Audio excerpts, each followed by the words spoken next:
வந்து ஜாதகத்தை பார்த்தோம். உன்னோட என்ன சூரியன் இருக்கு, சந்திரன்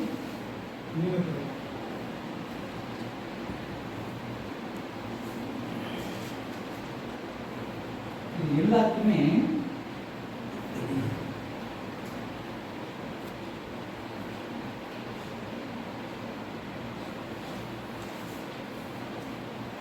முக்கியம்.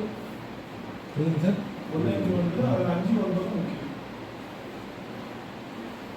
எல்லாம் தவிர இந்த மூணின் படி லக்னத்திற்கு 5 9 சந்திரன் இருந்தால் அது ஃபர்ஸ்ட் கிளாஸ் யோகம்.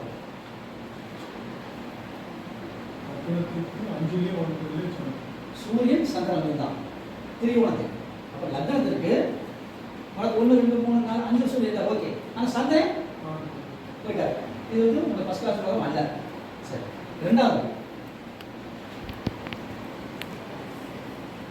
இது ஃபர்ஸ்ட் கிளாஸ் யோகம். இரண்டாவது இப்போ வந்து இன்னொன்று என்னது 1 இருந்துச்சு.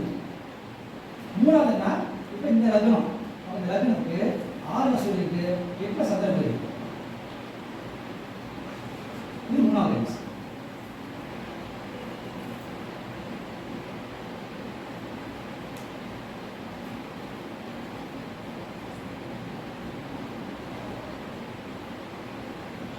ரெண்டுமே மறைஞ்சிடுறாங்க, 2 பேரும் மறைஞ்சிட்டான். சரிங்க, இது இருந்தா அந்த ஜாதகத்தை வந்து பெரிய கிட்ட பார்க்க முடியாது, பெரிய கிட்ட பார்க்க முடியாது.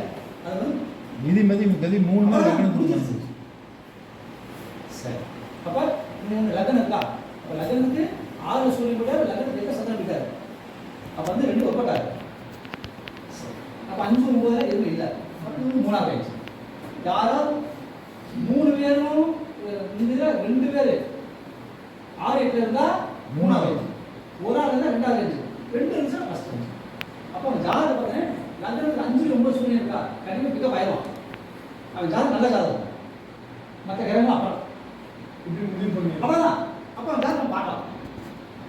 ஒருவேளை இப்படி இருந்தா நம்ம கொஞ்சம் கவனிச்சு பார்க்கணும்.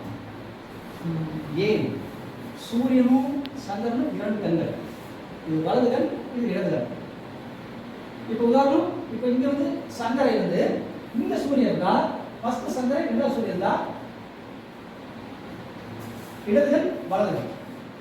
அவங்க பலன் சொல்றத இதை கவனிச்சு பார்க்கணும்.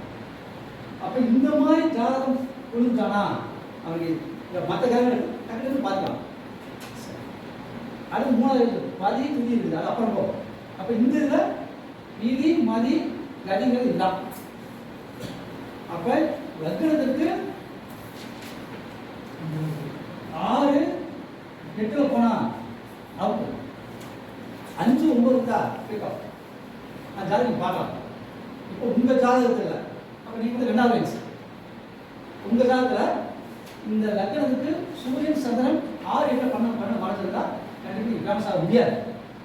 யாராவது இருக்கீங்களா?